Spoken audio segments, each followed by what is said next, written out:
So joining me today on the autoX Bulletin is Zac Hollis, who's Director, Skoda Auto India. Zac, welcome. Welcome. It's great. Thank you for inviting me. Thank you for being here. I'm going to start, if you don't mind, on a slightly somber note. I saw your tweet yesterday as well. We lost somebody in the automotive fraternity yesterday. Rudratej Singh was the president and CEO of BMW Group India. And Rudy, as he was known, was really a great guy. He was a great car and bike guy, and he's someone who will be sorely missed. I saw that you had put out a tweet yesterday. It was very sudden, and it's a real shame. Yeah, I personally never met the guy, but okay. I must say the BMW business has been very successful in India. He's obviously done a good job, and I saw one or two videos that he released recently also to his team. Yeah. It was also with the whole thing about how you manage teams remotely in these circumstances and everything else, and he looked quite healthy just before this happened. So it's a shock to everybody within the industry. It really is a shock. He was only 46. He seemed extremely healthy.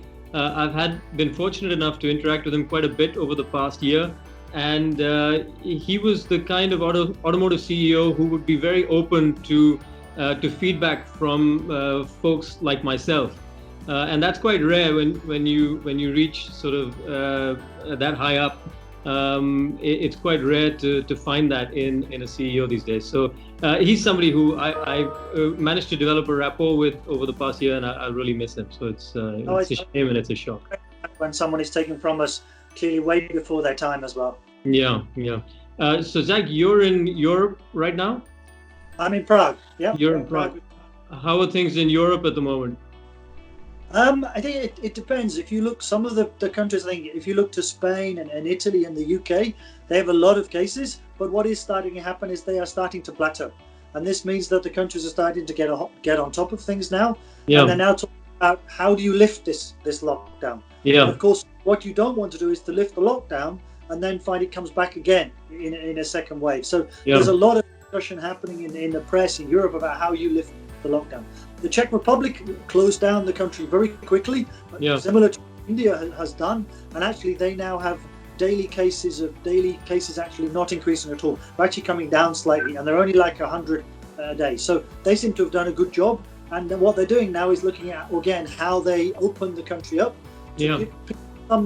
I think what it does is when you start to open certain parts of the economy, it gives people some confidence that things are moving on. It gives people some confidence that there's an end to it. When it's just a lockdown and nobody knows the end to it, then of course it can be quite depressing, and I think mentally quite tough for many people. Light at the end of the tunnel, as we would say. Yeah, well, we're all looking forward to some light at the end of the tunnel. We're completely locked in here in India. Are you allowed to go out at all at the moment in Prague, or is it because some of the cities and towns and villages in Europe are opening up gradually? We are allowed to go out, so I go for a walk every day with my wife after I finish work, like 5 or 6 o'clock, because I'm working Indian hours at the moment, so I'm clocking on at 5:30 in the morning and finishing by between 4 and 5. So I've got the early evening, so we're taking a walk. And of course, the funny thing is you can buy things through windows of shops. So in Prague, you can, because the Czechs are very famous for their beer, as I'm sure you're aware, and you can actually buy a 10-litre bottle of beer from the window, outside the window of your favourite bar. So it's everybody is adapting. Everybody is trying to work within this new norm, as we would say. So it sounds like you've got a full day at work then remotely, if you're starting that early in the morning, working India time. Yeah, we start early in the morning. We have a daily call with Mr. Boproy and the whole team about the current COVID-19 situation. A lot of focus on the Pune factory and the Aurangabad factory, and a lot of focus on what we are doing to support, society in India with everything that's going on with COVID-19.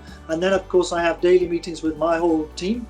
And what I find is more and more important is it's that communication, because what you've got, you can run meetings, I've gone business meetings all the time, but you've got to replace also that office banter.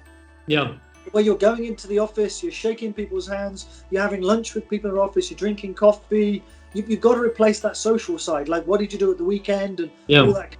That I think is just as important as the work element of it. So what we're trying to do all the time is find ways of replacing that. So, for example, I think directly after this this interview with you, we have a quiz for the whole of the sales and marketing team using something called Kahoot, and it's great fun, but it just creates a bit of fun and a bit of connection, because you can't lose that element, I think, even though we're locked down. Yeah. So it seems like everyone's coming up with innovative ways of, as you said, create that sort of social element, which you would normally have in a normal day's interaction. So that's good to see. So Zac, you're a veteran of the industry. We're not in great shape at the moment, just by virtue of the crisis all over the world. What do you think is the route or the path out from this, and how long do you think something like that would take? So I mean, as you say, I've been in the industry now for 30 years in India, a different country that I've been responsible for. And I think this is clearly the biggest challenge that the industry has ever come across. I mean, in Europe, I think 10 years ago, we had the recession, and we had the whole scrappage schemes coming out and everything else. This is way bigger than anything that happened in 2008. The economy, as you know, has basically stopped. Yeah. And of course, our industry has stopped. The workshops have stopped. And what we need to do is we need to make sure that when the business restarts, which it will restart, that our teams are ready, that our business is ready, but also that our workshops and our showrooms are ready for a changed business environment. I believe that people will want to transact in a retail environment in a different kind of way. Yeah. There'll be remote dealings going on, and also, of course, hygiene will become very, very important, because the coronavirus is not going away. Yeah. It will be here with us for a long time. What we have to do is to make sure that it's suppressed, that maybe hopefully a vaccination is developed, and it becomes just one of those things that's there, that a few people catch every now and again, they recover, it just becomes part of life for a while. But first of all, we have to get to that position firstly. So we are working very hard with our dealers to make sure not only have I got my team engaged, but also I've got dealer teams engaged. Yeah. So regional sales forces, our regional after sales colleagues are running training with our dealers, training with our sales team, plus also they are running quizzes and competitions, everything to try and engage people, keep people busy. You got to remember, quite often some of these people are also not with their family. They're working at a dealership, at a workshop, and they're living in a small apartment by themselves, and I'm sure it can be quite soul destroying if you're by yourself all the time. So we've got to try and keep these people engaged for their own mental well-being. And so it's a challenge, but I think we're doing a good job of it at the moment. And do you have a sense of time frame as to when dealerships and service centers might look to start reopening? I personally believe we will see some movement in these green zones. I think we have in industry different districts, red, amber and green. And obviously, if we get some movement in these green zones, then we can start to do business in those. I mean, there are certain parts of India, I take Goa as an example, that has no COVID-19 cases. So if we could enclose Goa itself, its borders, then we can start to do business going. So I think from May the 3rd, 2 weeks time, I think we will see some opening up and some service business taking place, maybe with a smaller percentage of the workforce going on, and very much an emphasis on hygiene. And then my impression is that after this period in May, week by week, things will slowly start to improve based on different areas of India. This is my opinion. Skoda has taken the lead in the India 2.0 program for the VW group. It's a €1 billion investment over a couple of years, and there's of course a bunch of new models planned. That must be a lot of responsibility, and even more so now with the responsibility on the shoulders of the brand, and more so now with the crisis being what it is.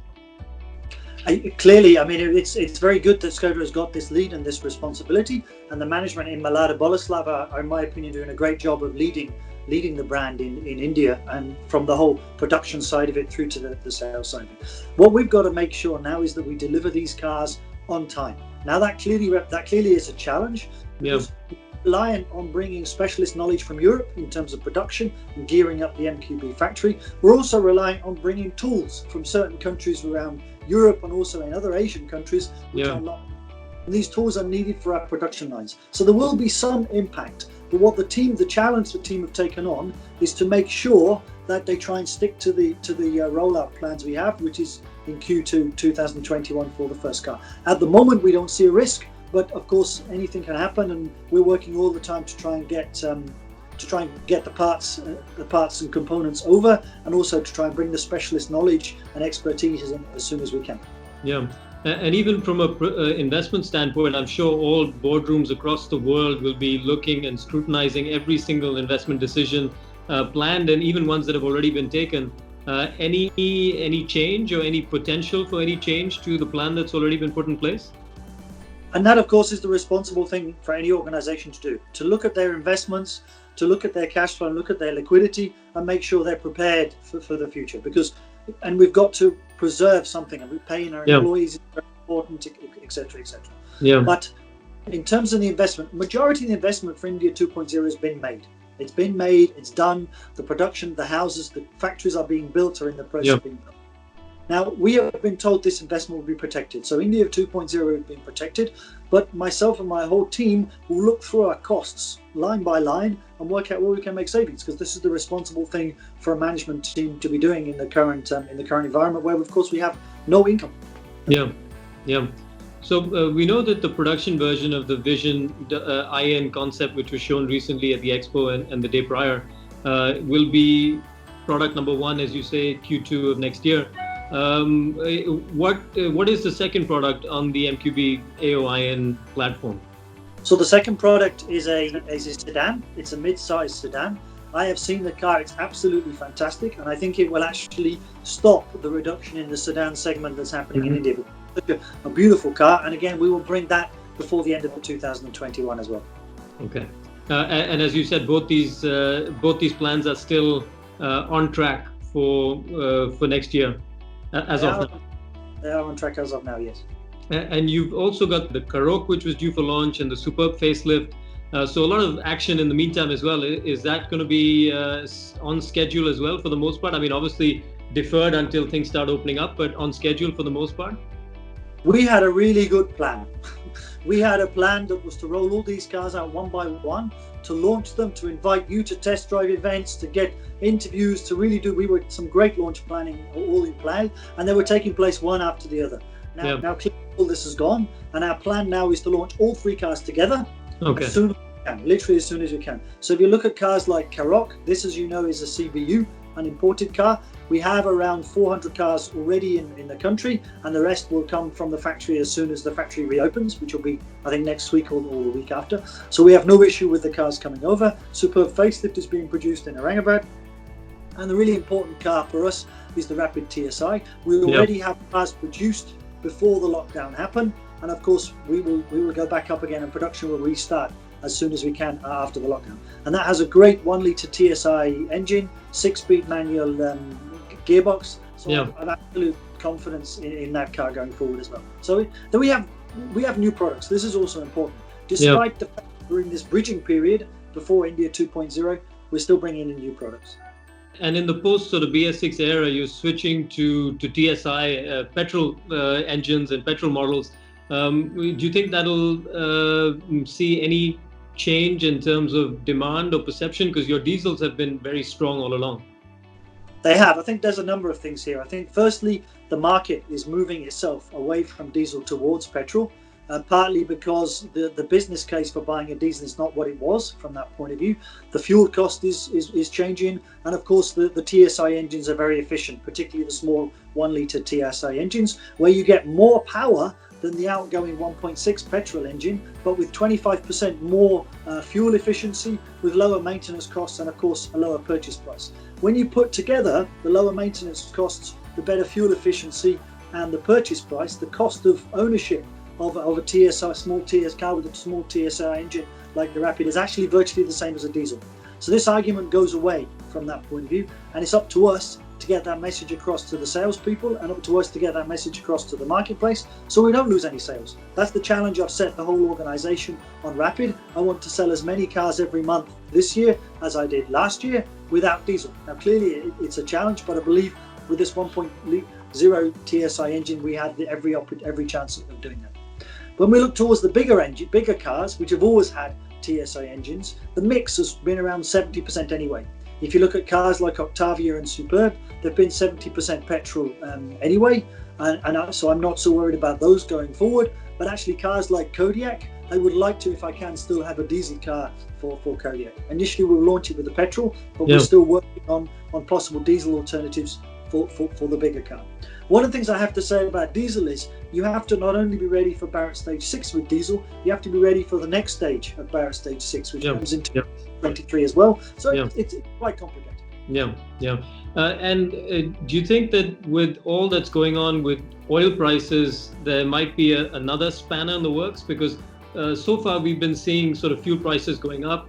In India as well, the difference between petrol and diesel sort of going away. Now there's another sort of element of unpredictability with oil futures at the moment being at zero. Presumably, if oil demand and prices stay down at some point, they have to go down at the pump as well. Will that change anything going forward as far as the fuel mix is concerned? I think this is a short-term issue, completely short-term issue. I really don't think countries like Russia, America, and the OPEC countries are going to survive very long at oil prices at those levels.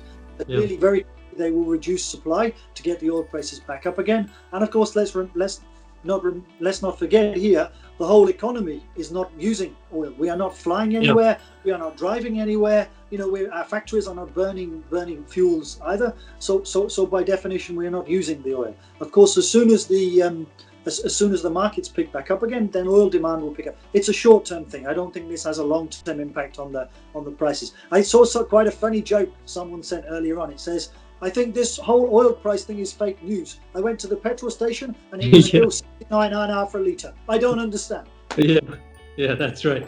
Do you think EV adoption there will be any change in the rate of EV adoption, acceleration, or the other way around, basis either this crisis or what's happening with the oil prices? I don't think it's going to have any impact. I think long term, the EV adoption will happen.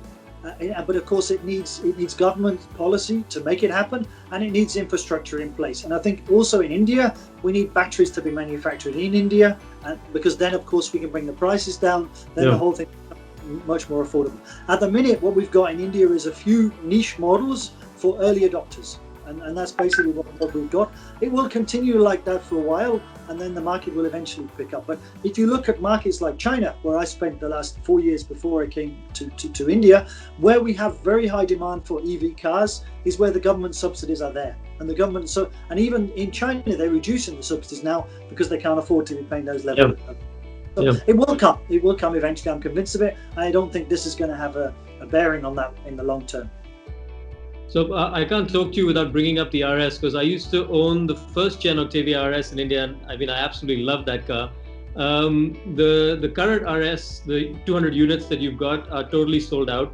The next generation, which has been previewed already, is going to be a plug-in hybrid, which means that it'll probably go even more upmarket in terms of price, and the current one is pretty pricey as well.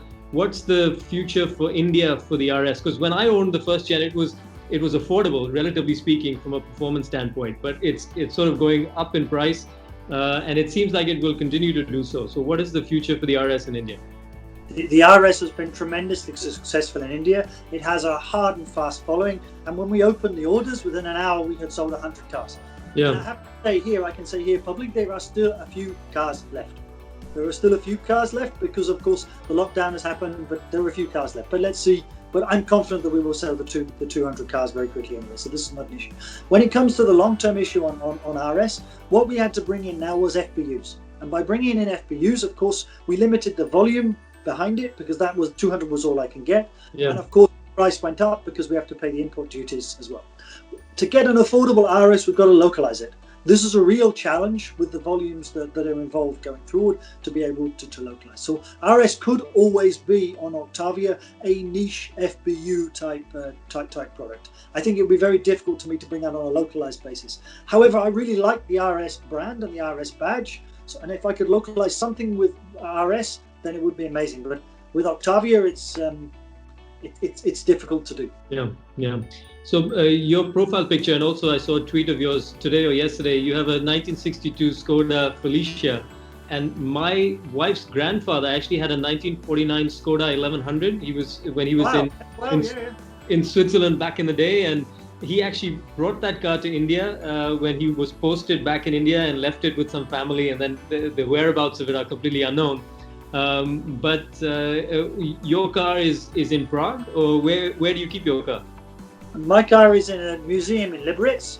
Okay. just outside Prague, about an hour and a half outside Prague, because a friend of mine owns this small museum. It took about 2.5 years to restore, around 10 years ago now. Because it looks beautiful. It looks stunning. It's great fun. Yeah. It's the only thing I would say is it's not a driver's car. I mean, it's slow, Yeah. it's hard to drive, but it really does look good, and I just love it. So this morning I was just looking at some pictures on my laptop of the car, and I thought, I'm going to post these again. They're so good, I'm going to post these again. Yeah. So how often do you get to drive the car? Not very often, I would imagine. Once or twice a year, yeah. Yeah. Do you drive in India? I don't drive in India, no, I don't drive in India. I have a driver in India. I actually, you get, I don't know, Mumbai is crazy for driving. It is. The way my driver drives, I'm really happy that he does it, and I don't. Yeah. Of all the markets that you've been to in your career, what is the specific thing about India that makes it so challenging compared to pretty much anywhere else in the world? I think for me, from a car market perspective, India is dominated by 2 or 3 big manufacturers, and they have really created a huge market share, and literally they are everywhere. So that becomes much more challenging because everybody else is playing in a small market share, and of course, with that economies of scale, they can actually become very, very affordable for people as well. So this is very unique in India. There are very few markets, open, competitive Western markets that can be like that. I mean, in the Czech Republic, Skoda has 36% market share, obviously for obvious reasons. But if you go to India, we've got manufacturers with 50% market share. So that makes it very, very interesting. For me also, what's interesting about India is you actually don't have that many competitors in total. We've got sort of 15, 16 car manufacturers. We've got more people coming in, which makes it more interesting and more challenging and more fun as well. But if you go towards Europe, where you've got over 30 competitors, and China, where you've got over 100, it's a very different marketplace from that perspective. So the target for the group is 5% market share by 2025, I think. And what is it that, obviously the products are coming, but to get into that consideration set, to really get bigger numbers, what is it that the group and Skoda specifically needs to do? Skoda specifically, I've set our ambition to sell 100,000 cars. That's my target, to sell 100,000 cars. I love this 1 lakh as a target. It's very Indian, and of course I've sold a lot of Boleslav as a real Indian target. We have set ourselves four key strategies to achieve that. The first one is to increase the reach of our dealer network. We currently, there are many cities in India where we don't have dealers. And if you don't have dealers, you don't sell cars. It's very easy from that point of view. So we will expand our dealers. We currently have around 80 sales and service outlets in India, and we will go to 200 in the next 3 years. So we will go from being represented in around 70 cities to being represented in 130 cities long term. This is what we need to, this is the first thing to increase our reach. The second thing we need to do is to improve our whole service experience. We have been dogged in the past by not having such a great reputation from an ownership experience, and also the cost of ownership being quite high. In the last couple of years, we've reduced the price of our parts by around 18% in total. And we've also, on top of that, we have introduced 4 years extended warranty, the option to buy 6 years extended warranty, service and maintenance packages. And I am also making sure, it's my personal job to make sure I've got the right dealers with us, the right partners that are part of our long-term strategy as well. And that includes making sure they deliver a good job from an after-sales perspective. The third thing we do is to invest in the brand. We have to make sure we are much better known as a brand and increase our brand awareness. And this is also not only important in cities like Mumbai and Chennai and Bangalore, but it's also important that we invest in some of the smaller cities that we haven't had dealers in. Because if you've got a dealer, by itself, it represents a particular marketing point. So we need to invest in those areas as well. We have to do that. And then the fourth area we have to do is to improve and professionalize the sales processes in the dealerships. We need an approved used car program, for example. We're one of the only brands that don't have an approved used car program. What that does mean is we can learn from everybody else and make sure it's good. So we need to make much more inroads into fleet and business sales as well. So there are a number of things we are doing, strategies we're doing to make sure that we are ready to sell 100,000 cars in India. That's my personal target as well. And coming back to the lockdown, what's the number one thing that it's taught you over the past couple of weeks? I think you start off with this lockdown, this working from home, and it's fun, it's interesting. You've got your family around you. You know, you can have lunch with them. Yeah. You don't have the commute either, which is great. That's an Yeah. hour and a half to get back in the day. Yeah.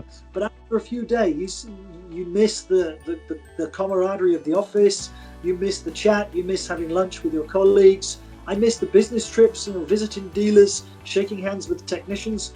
I don't know when I'll be able to shake hands with technicians anymore. You miss that element. So what I've learned is that personal contact, a personal business contact in an office environment and visiting dealers is actually really important psychologically. I miss that part of it. But I've also learned that the technology is also not very reliable. I mean, I've had all sorts of problems with we've gone from Skype to Zoom to back to Skype, and then we WhatsApp calls, and then someone said, no, that's only for 4 people. So nevertheless, we're trying to work with what we've got, but it's a challenge, I would say. And do you see any light at the end of the tunnel? I do. I mean, I am hoping that come the summer, things will look a lot better in India and worldwide. Markets will start to open up, business will start to improve, and I think we will see things. I believe we will see things improve quite quickly from that point of view. I think in India, by the time you get to the festive season, sort of October, November time, I think we can see things being a little better, and people will start to feel good about themselves, and hopefully they'll go and buy cars as well. Well, that's good to hear. I hope so. I can see Tibetan prayer flags behind you, so hopefully we can all do a road trip to the Himalayas sooner rather than later. That would be very nice. I've not been. These were bought from Tibet when I was over living in China. Of course, I need to go to the other side of the Himalayas, inside the Himalayas. So hopefully we can do that sooner rather than later once this craziness is behind us. I'd like to try some of the scenery and countryside as well. It's spectacular. It is really spectacular. Thank you, Zac.